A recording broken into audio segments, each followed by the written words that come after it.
इधर देखो, बाहर जो मुल्क वाले ने देखनी की कहने सानू। इधर देखो सामने, इधर देखो।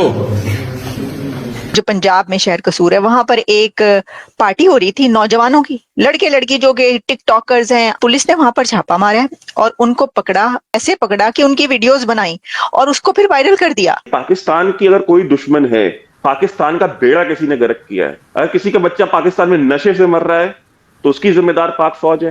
किसी का बच्चे को अगर पढ़ने को स्कूल नहीं मिल रहा उसकी जिम्मेदार पाक फौज है। शरीफों और जरदारियों के बच्चों को अयाशी के लिए तमाम सहूलियात और प्राइवेसी मैसर है, वही काम अवाम करे तो इसके हिस्से में जिल्लत आती है। क्या अब बाहर से IMF आके हमें बताएगा कि हमारी गवर्नेंस कैसी होनी है? ये तो एक लम्हा फिक्रिया नहीं है भाई साहब, लम्हा फिक्रिया तो बहुत सारी हैं। पाकिस्तान में तो कोई स्लीवलेस पहनी हुई लड़की भी जो अगर बाहर निकल जाए तो उसका जो हाल होता है वो ये भी नहीं कर सकती। आप इंडिया का मुकाबला करते हैं, वहां की फिल्म इंडस्ट्री देखें कितनी फ्लरिश। आसिम मुनीर, पाकिस्तान की फौज इमरान खान से NRO मांग रही है और वो इनको NRO नहीं दे रहा।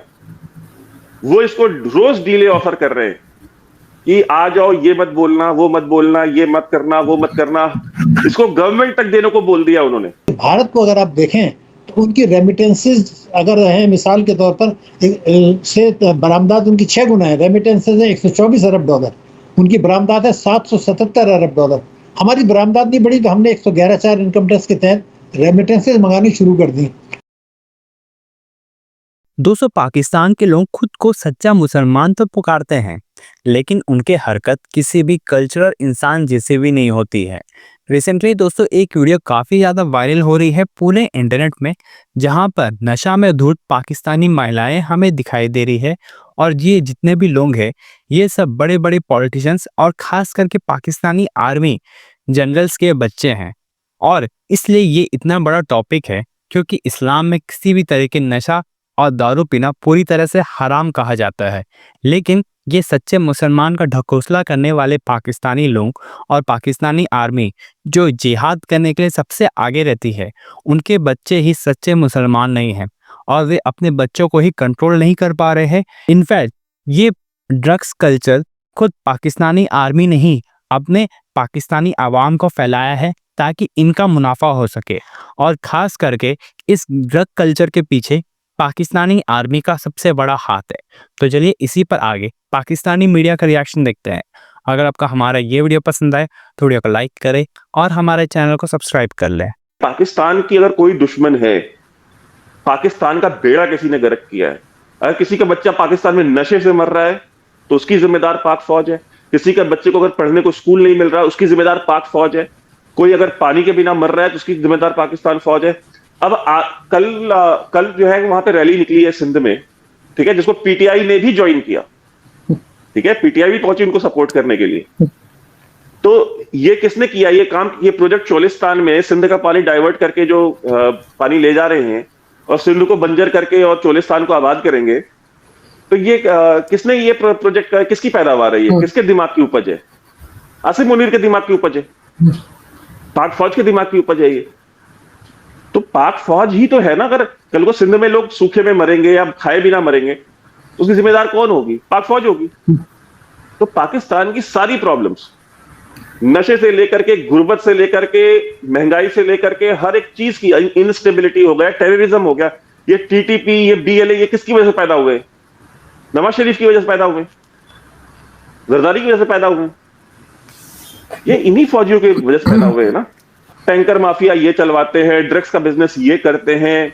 आप अफगानिस्तान से इतनी सारी ड्रग्स आती है, आज से आ रही है, ये सारी मंशियात का बिजनेस कौन करता है? लाहौर में, कराची में और पाकिस्तान के अलग अलग शहरों में वो जो नशई हैं वो नशा करके सड़क के किनारे जो पड़े रहते हैं, वो नशा उन तक कैसे पहुंच रहा है? जरदारी अपनी जेब में लेके जाता है देने के लिए, नवाज शरीफ अपनी जेब में लेके जाता है देने के लिए, इनकी मर्जी से जाती है ना। तो उसका बिजनेस करते, उससे पैसा कमाते हैं। इलीगल ऑयल स्मगलिंग करा रहे हैं, बलूचिस्तान से जितना ऑयल स्मगल होता है वो कौन स्मगल करा रहा है? बॉर्डर के ऊपर कौन स्मगल करा रहे हैं? बॉर्डर के ऊपर तो ये स्मगल करा रहे हैं ना। तो देख लेना, मतलब दुनिया भर का पानी स्मगलिंग होती है, मतलब क्या क्या नहीं स्मगल करा रहे। और फिर जितनी भी आपकी इंस्टीट्यूशंस हैं वहां पे, चाहे स्पेस हो, चाहे आप मान लीजिए चाहे ऑर्डिनेंस फैक्ट्री हो, चाहे वो कोई सीमेंट फैक्ट्री हो, चाहे वो एल्यूमिनियम की कोई कॉर्पोरेशन हो, चाहे कॉपर की हो, चाहे गोल्ड की हो, उसका CEO, director, chairman, vice chairman सारे कौन है? ये खुद बन के बैठे हुए हैं। सुपारको आज सुपारी ऑर्गेनाइजेशन बनी हुई है, क्यों बनी हुई है? वो इसलिए बनी हुई है ना, बिकॉज सारे चेयरमैन, सारे डायरेक्टर सारे यही हैं। फौजी बता रहा है, फौजी डिसाइड करेगा कि स्पेस में वो रॉकेट कैसे जाएगा। तो उस सुपारको का क्या होना है? जो है वही हालत वही होनी है। अफगानिस्तान में तहरीक तालिबान भारत की मदद से, पाकिस्तान में आपने देखा कि रोजाना, तकरीबन रोजाना बलूचिस्तान में दहशतगर्दी की वारदातें हो रही हैं और केपी में भी हो रही हैं। और जो इंटरनेशनल रिपोर्ट आई है उसके मुताबिक वो कहते हैं कि जी 2 खत्ते में दहशतगर्दी की जो वारदातें हैं उसमें से बेशतर में जो है वो तहरीक तालिबान पाकिस्तान और बलोच लिबरेशन आर्मी जो है वो मुलविस है, जिनको बाहर की मदद हासिल है। तो सवाल ये पैदा होता है कि हमारे माशी अशारिये ख़राब हैं, जैसे मैंने आपसे बताया, रिजल्ट्स आपके मनफी हैं, हमारा जो तजारती खसारा है वो बहुत ज़्यादा है।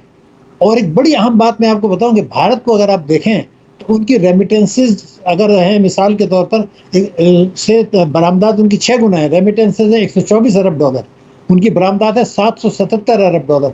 हमारी बरामदात नहीं बढ़ी तो हमने 111(4) इनकम टैक्स के तहत रेमिटेंसेज मंगानी शुरू कर दी। अब हमारी रेमिटेंसेज बरामदात से ज़्यादा हैं और 1 लाख डॉलर की जो रेमिटेंस आती है उसका टैक्सों में 40 लाख रुपए का नुकसान होता है एक साल में। तो आप अंदाजा लगाइए कितना नुकसान हो रहा है। तो ये सारी बैरूनी जो सरमायाकार हैं वो दहशतगर्दी को भी देख रहे हैं, खराब माशी अशारियों को भी देख रहे हैं, ये 2027 तक मईशत को बेहतरी का चांस नहीं है वो भी देख रहे हैं। पाकिस्तान जो थोड़ी बहुत अनसर्टेनिटी भी बहुत है, बचतों की शमर हमारी बढ़ नहीं रही है, मुल्क की सरमायाकारी हमारी हो नहीं रही है, बैरूनी सरमायाकार अपना पैसा बाहर ले जा रहे हैं, मुनाफा भी बाहर जा रहा है। हुकूमत कोशिशें ज़रूर कर रही है, मैं ये नहीं करता, लेकिन अशराफिया के जो दबाव है उसमें सर आप हुकूमत की कोशिश की बात करते हैं। खबर ये भी आई कि IMF का वफ्द पाकिस्तान आया और वो पाकिस्तान के महकमों से, पाकिस्तान की हुकूमत से गुड गवर्नेंस, करप्शन के खात्मे और महकमों की जो कारकर्दगी है बेहतर बनाने पे वो गुफ्तगू करेंगे। क्या अब बाहर से IMF आके हमें बताएगा कि हमारी गवर्नेंस कैसी होनी है? ये तो एक लम्हा फिक्रिया नहीं है भाई साहब? लम्हा फिक्रिया तो बहुत सारी हैं, जिसमें तो हमारे चीफ जस्टिस से जाके मुलाकात करते हैं।